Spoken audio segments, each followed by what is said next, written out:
Today is Tuesday in the 15th week of Ordinary Time, and I'm reading from the Gospel according to Matthew in chapter 11.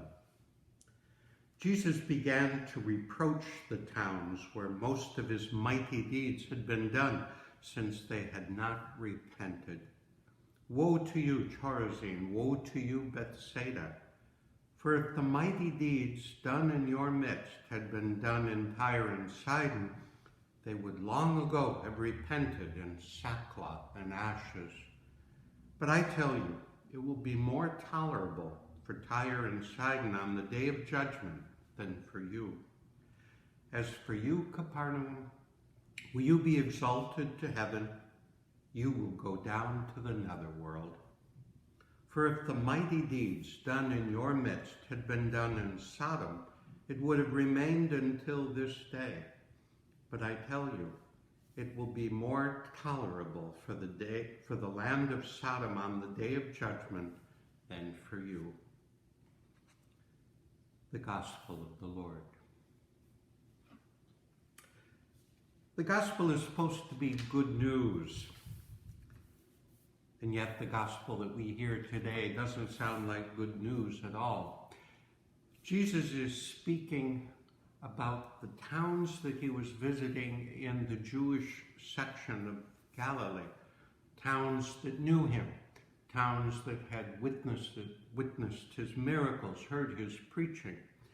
These were his fellow Jews, and yet they closed his heart to them.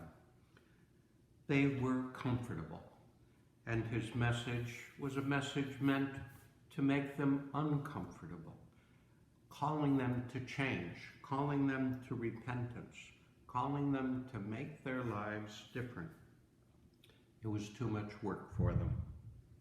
And Jesus tells them, if you went to the pagan sections not too far from there, the cities of Tyre and Sidon, the people there were so hungry to hear the good news that Jesus had to preach that they indeed had turned their hearts, as we saw after the fall of Jerusalem, when Christianity began to spread to the Gentile world. In my own experience living in Asia, the Christian communities there are thriving. And the question is, why the difference between us and them?